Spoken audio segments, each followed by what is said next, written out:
Welcome back to another video. We're continuing with the contemporary values sort of section. This is a really juicy end of the syllabus for sitcoms.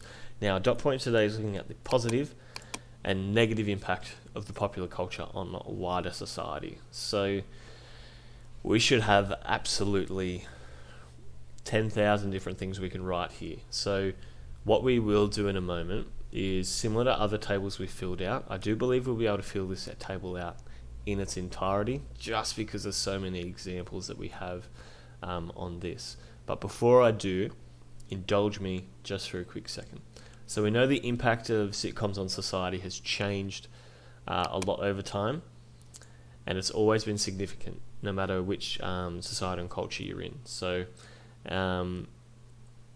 whether it was older sitcoms, and we're looking at the positive impact that it had on humour relief and, de-stressing people at the end of a stressful workday, whereas to now the positive impact is more looking at how it reflects contemporary social issues and is an avenue and force for social change. We can also look at the negative impacts over time and see how they've changed as well.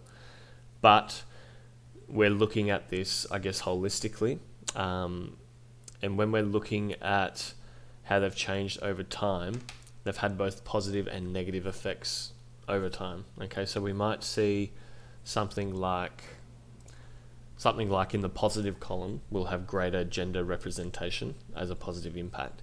However, a negative impact is that there's still, in contemporary sitcoms, are negative aspects of gender representation. If we look at shows like Big Bang Theory, for example, that only finished airing a couple of years ago, it's still quite a contemporary sitcom, but their portrayal of gender is quite negative, whereas in Brooklyn Nine-Nine, it's mostly positive. So you might sort of see the same point having both a positive and negative impact, but again, when you're looking at the HSC and you're looking at answering an evaluation, assessment, or to what extent question, which is 9 out of 10 times, that's what it is in society and culture, to show both sides of the coin to the marker shows a very high level of analysis. So that's probably a good thing, because it gives you more to talk about. So what we are going to do, what I want you to do, is go over your notes and previous dot points and previous lessons in this booklet and list some positive and negative impacts that have implicated on sitcoms on a wider society. Now, when we're looking at wider society, here I want you to think of macro perspectives, meso perspectives, and micro perspectives, and so really getting the whole kit and caboodle around the impacts that it has. Now, you'll probably find that most of the impacts kind of happen at a macro level, but how they're represented can trickle down to a meso and micro level. So for example, say the example of Homer choking Bart in The Simpsons. It's viewed at a macro level, but the implications that can have can be seen across multiple different levels. So at a micro level, it's subliminally humorizing domestic violence. At a macro level, the sitcom is portraying, across the world that in Western cultures it's an acceptable form of discipline for your kids. So you can see how it can impact at different levels there. So, in regards to which dot points you'll probably find some really good information on this is the following. I'm going to shoot back up to the table of contents, open yours with me, and we'll go from there. Now, I may miss something here, but that doesn't mean that you can't add it. So say I don't mention this lesson, you might go back through your book and decide that there is a lot of great examples of positive and negative impacts there. I might even actually, now that I'm here, we'll just scroll through the booklet and see how we go. What has happened here? My God.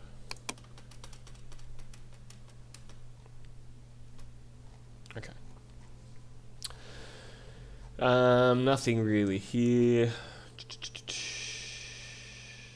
So when we look at commodification, you might want to asterisk this up the top or something, maybe. Actually, get two different colours. Get a positive impact colour and get a negative impact colour. Now, you might want to use the same colours I've put in the table here, blue and orange, or you might want to go like red and green or something like that. So here I think the positive impact of commodification is that it can positively impact, I guess, identity. So we can see things like maybe someone getting the racial haircut might align with a social or cultural identity, which might make them feel a sense of belonging, in their Meso world setting there. So that could be something.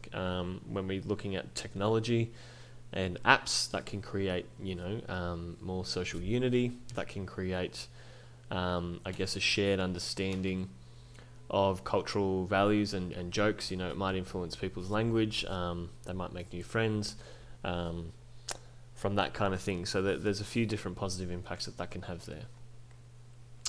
When we're looking at sitcom mythology, this is probably going to be more so a negative impact, because when we look at myths, we know that myths are generally fabricated to rationalize or support an idea. So the idea that we looked at here in this episode was Big Bang Theory and how they represent women in terms of gender, and then there's that mythology surrounding that you can't be both pretty and smart, and then you've got the mythology surrounding a few different sort of things here that again that nerds struggle to talk to women. You've got this idea of Raj and his ethnicity being very heavily stereotyped there as well.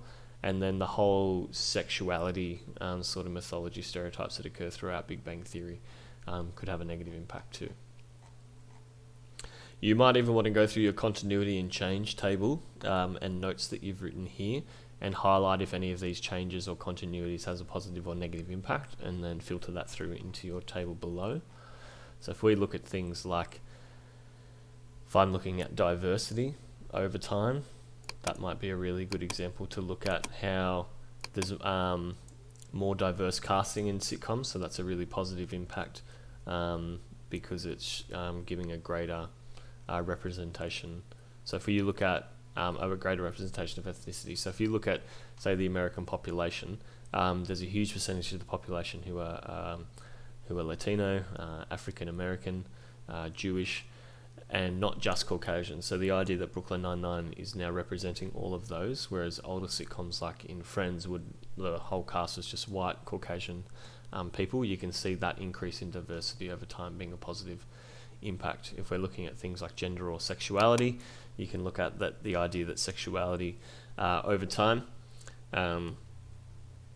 especially in Brooklyn Nine-Nine, is now, I guess, more diverse. You've got main characters and cast members who are now identifying as bisexual, homosexual, whereas in previous sitcoms, almost all of them were heterosexual, and then that could be the negative impact. So previous sitcoms only demonstrating, and I still think most current day sitcoms, most of the main characters are straight,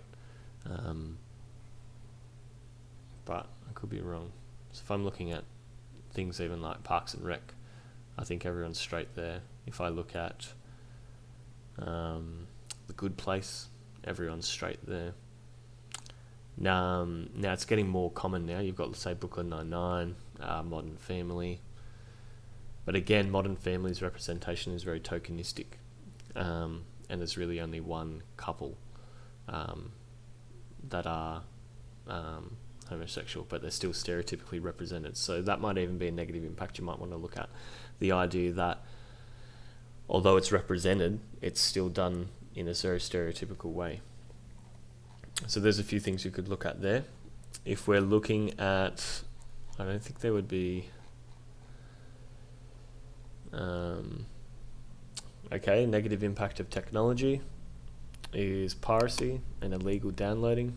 That could be a negative impact you could talk about. The idea of cultural imperialism is definitely a negative impact which could appear there, as well as cultural bias in your negative column. Positive impact of technology is that you can view it no matter what environment you're in, because of the positive impact that streaming's had. Speaking of streaming, it gives greater access and control to sitcoms over to consumers, over what sitcoms they want to watch versus what and when they want to watch it. You know, whole seasons are dropped simultaneously. It's not like the old days where you had to sit and wait for it to air 6:30 every night. You can watch as many sitcoms as you like, or whatever time of day you like, because of that. So that's a really positive impact there on consumption and access there. Again, a bit more info about mythologies.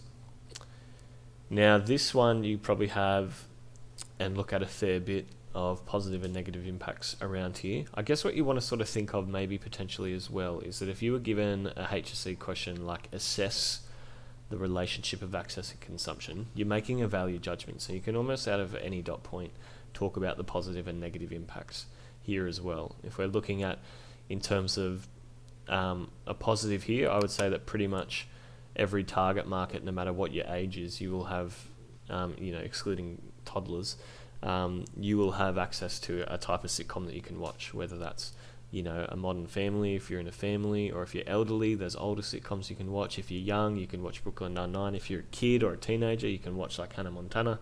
So the idea is that you've got a lot of different variety for age groups. Is definitely a positive impact. In terms of social class, every social class has access to view it. We talked about ethnicity earlier. Gender, we've talked about. A negative impact might be that there's no transgender representation at all in any sitcom that I'm aware of. Again, if anyone finds one, please let me know. But as far as I know, there is no transgender representation in any sitcom that I've seen, or any popular mainstream sitcom that can be considered a popular culture, because it's viewed across the world. So that would definitely be a negative impact. And we've talked about sexuality there as well. Let's look at probably nothing too substantial there. I mean, you could talk about it again, like I said before, how it could positively impact someone's identity. Access and consumption, tensions between producers and consumers. You could probably pick out a few here. I mean, piracy is something we've already looked at.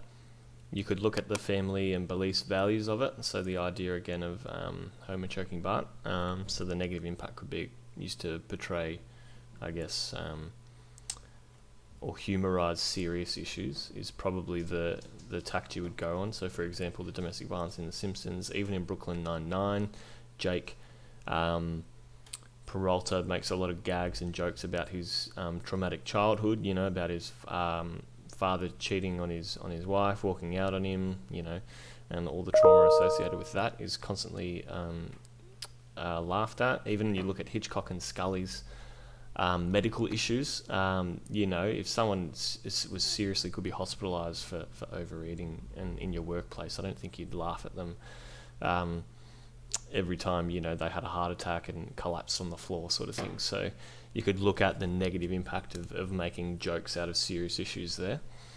The control of stakeholders and sitcoms. So you could talk about censorship here. So I guess the positive impact of censorship, the idea that most sitcoms don't promote swearing, is seen as culturally appropriate. You could look at how they do censor things like the Twin Tower episodes, or that a lot of governments censor really rude sitcoms that are racist, like South Park or Family Guy. So that would be a positive sort of impact. But then I guess the negative impact side of that is something like you could look at how, and you got to tread this, actually probably don't even go there because that would be really tricky. I was going to say it's a negative impact in terms of Western culture that say Saudi Arabia would be in something like Modern Family, but according to their culture that they're doing the right thing by their own beliefs and values. So steer clear of that kind of thing, I guess. Stick to just Western culture examples for that one probably.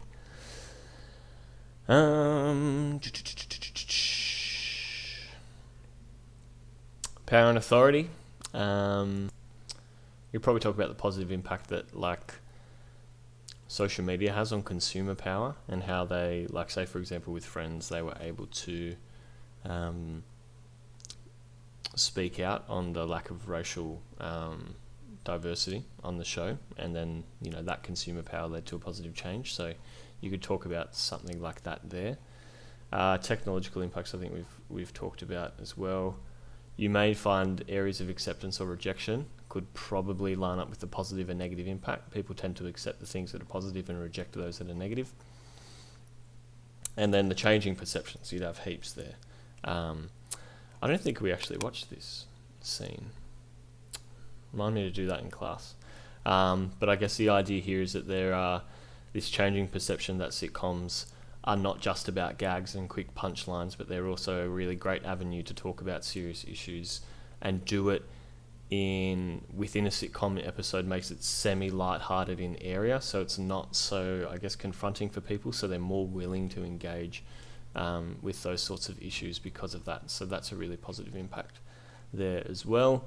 And then naturally, last lesson, we looked at the construction and deconstruction of gender. So anything that's constructing gender, we would see as a negative impact, and anything that's deconstructing it, we would see as a positive impact. So you could list any number of those there. And then here, talking about how they're representing homophobia, sexism, and racism was going towards that idea that sitcoms are being an avenue for change. So there is tons of examples, as you can see. So just go through all your notes and work those in. Hopefully that little tour around the course booklet helped. But yeah, see you in the next one.